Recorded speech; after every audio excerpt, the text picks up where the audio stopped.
Sa January 19, magre-resume na ng hearing ang Senate Blue Ribbon Committee na pinangungunahan ni Senador Ping Lacson, at sa hearing sa January 19, isa sa mga pinatawag itong si Maynard Ngo. Itong si Maynard Ngo, importante ito kasi itong negosyanteng ito yung pinaniniwalaan na ayon sa mga testimonya ng mga testigo, lalo na ni dating DPWH Yusek Bernardo, ito ay ang bagman ni Chis. Ito ang bagman ni Chis Escudero. Itong si Maynard Ngo. Siya ang may-ari nung establishment kung saan madalas tumambay si Chis, at doon din pumupunta itong si Bernardo kapag mag-uusap sila ni Chis Escudero. At sa pag-uusap nila ni Maynard Ngo, doon sinabi ni Maynard Ngo kay Bernardo na mayroong mga projects si Chis Escudero na pinapalakan kay Bernardo kung saan magandang i-implement ang mga projects at kung saan maganda ang hatian ng kickbacks. Kaya linagay ni Bernardo ito doon sa Bulacan. Ngayon, nagdala siya ng kickbacks dito kay Maynard Ngo para idala kay Chis Escudero. At ito namang si Chis Escudero, nung magkita umano sila doon sa wine, parang ano ba yun? Yung establishment ni Maynard Ngo, nagpasalamat umano itong si Chis doon sa pinadala niyang 120 ba yan o 150 million na kickbacks.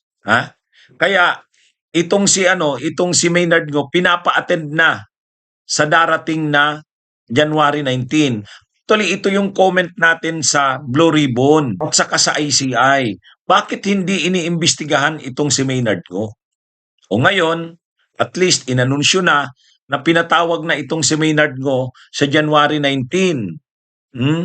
Kaya mga kabunyog, mga kababayan, abangan natin ito. January 19 ang sunod na hearing ng Blue Ribbon at isa itong si Maynard Ngo sa pinapatawag. Kaya mga kabunyog, mga kababayan, abangan natin ito. Malalaman natin kung ilalaglag ba ni Maynard Ngo si Chis Escudero o magdi-deny ito. Ano to mga kabunyog, mga kababayan? Saka, ito rin mismong si Maynard Ngo, marami itong mga pagkakasangkot dyan sa mga flood control na yan. Marami itong pagkakasangkot dyan.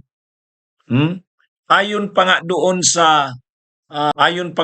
sa lumabas na balita, itong si Maynard Ngo ang nag-endorse kay Bernardo nung maapo ang administrasyong Marcos. Ito ang nagpa-promote dito sa DPWH para maging Yusek. Kaya mga kabunyog, mga kababayan, marami talaga itong nalalaman si Maynard Ngo. Kaya lang malapit din kasi ito sa First Lady, kay Lisa Araneta. Malapit din ito. Sa katunayan, may posisyon ito sa gobyerno, mga kabunyog. Pero nag-resign na yata sa ngayon, nag-resign na. Dahil nga sa kontrobersya. Ito yung special envoy sa China. Itong si Maynard Ngo. Ang Ngo nito, NGU, hindi NGO eh. Anyway, kasusyo rin ito si Maynard Ngo ni Heart Evangelista sa negosyo nito. Kaya talagang ito mga kabunyog, mga kababayan, marami talaga itong nalalaman itong si Maynard Ngo. At salamat naman kay Ping Lacson at ipapatawag niya na ito. Kasi parang nakalimutan eh. Kung napupukusan lang yung mga senador at kongresista. Pero itong mga tulad ni Maynard Ngo, nakakalibre eh. Pero ngayon, at least ipapatawag na daw. Nakita natin yung balita kung sino-sino ang mga ipapatawag sa January 19. Actually, si Bunuan, bagamat siyempre hindi yan aatin si Bunuan dahil nga nasa ibang bansa sa US. Pero at least ipapatawag na si Bunuan, ipapatawag na si Ulaybar. Isa pa yan. Isa pa yan si Ulaybar. Controversial din yan si Ulaybar kasi yan yung Yusek na yan yung Yusek na tumanggap ng pera, kinarga doon sa armored vehicle. Ha? Kaya matindi itong si Olaybar. Actually, dapat na isa pang ipatawag yung si Bersamin, yung Yusek Adrian Bersamin. Pero doon sa nakita kong listahan, wala pa si Yusek Adrian Bersamin. Ito pa lang, si Trigib Olaybar at saka itong si Maynard Ngo. Pero interesado tayo dito kay Maynard Ngo kasi ito yung tungkol kay Cheese Escudero. Mga kabunyog, mga kababayan. Ito yung bagman ni Cheese. Kaya ha, kapag kapag ito ay naging malalaman natin kung ilalaglag niya si Cheese Escudero o hindi. Bagamat wala tayong balita na ito ay parang magko-cooperate na, pero malalaman natin yan sa January 19. Malalaman natin yan. Kaya ito yung si Bernardo kasi, si Bernardo na yung nagsabi na si Cheese Escudero ay tumatanggap ng kickbacks. At ang taga-kolekta niya ng kickbacks, itong si Maynard Ngo. Kaya binigay ni Bernardo kay Maynard Ngo yung kickback ni Cheese.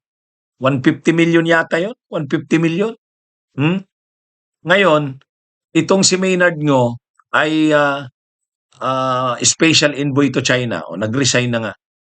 Ngayon, itong si Cheese Escudero, nung naibigay na yung kickbacks, nung magkita sila ni Bernardo, salamat si Cheese Escudero sa kanya, ayon kay Bernardo. Doon mismo sila, mayroong special na kwarto doon si Cheese. Doon sa nito ni Maynard Ngo. Sa BGC. Okay. So maganda to mga kabunyog. Abangan nyo ha. Meron dito mga nagko-corroborate na mga circumstantial or mga documentary evidence. Halimbawa, kung may na-investigate silang mga mambabatas, maliwanag naman nasa budget books yung sinabi nila mga items mismo na nakasaad doon kung ano yung mga proyekto na pinanggalingan ng di umano'y mga suhol. May sarili rin anyang investigasyon ng Anti-Money Laundering Council at tiyak daw na isa sa alang-alang ng DOJ at Ombudsman kung may money trail na konektado sa mga testimonya ni Alcantara at Hernandez.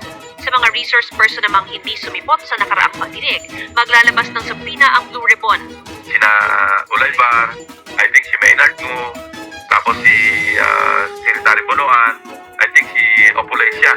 Pero except those, imbitahin pa rin namin o isusupina pa rin. Pero kung nasa Sandigan Bayan na o nasa korte na yung kaso, hindi na namin pwedeng pilitin kasi may sub judice na eh. Pero pwede silang tanungin sa ibang issues. Bunyog, bunyog, halikan na kasama ka. Bunyog, kapag buklod ay may pag-asa. Luzon, Visayas, Mindanao, isa ang pananaw. Sa bagong Pilipinas ang bunyog isisigaw. Bunyog.